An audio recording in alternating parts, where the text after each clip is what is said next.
Yes, Todd Hostogger, PhD, and this is Strategic Management in a Global Environment, and it is the capstone course. And so part of what we do is develop ideas and talk about how to implement them as an entire organization. And during the regular school year, we also do an online simulation, teams of students as if they're actually running their own business, and it's fun, competitive.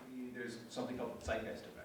And that means that there are elements of ideas, oftentimes ideas, new ideas are combinations of pre-existing elements that are out there. This is what I'm talking about in terms of what, sit back, if you want to be creative, watch the new tech coming in for the rest of your life. All you have to do is sit back, here comes some new tech. And see, it's coming in here, where else can it go? Basically, the summary is, hey, if you run the whole show, where are you headed?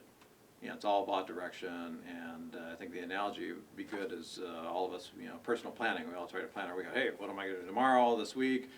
When am I going to graduate, et cetera? And if you bump that up to the company level, you do the same thing. What are we, how are we going to meet our bottom line? What are we going to do next year? How are we going to stay competitive?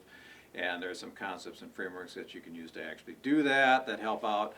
And so I think you see in the course, what I try to do is not only you do some learning through applying them, but also have some fun and bring some things from the real world.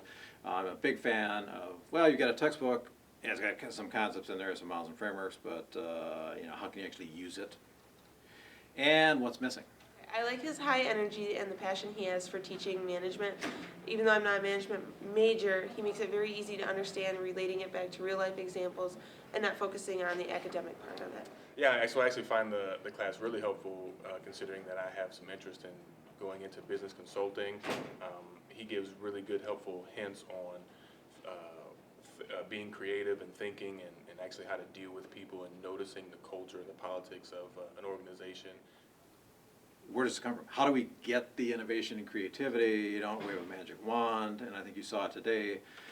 If you do it long enough, you see that, well, I mean, yeah, the books and having a consultant come in, that's nice, but I mean, really you have to, if we're going to actually do this long term as the organization, if you really want your people to be creative and innovative, to stay fresh and competitive, I mean, how do you do it?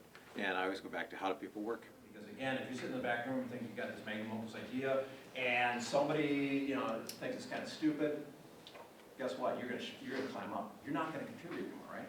If you're not in it for the money, I think it can be very gratifying in terms of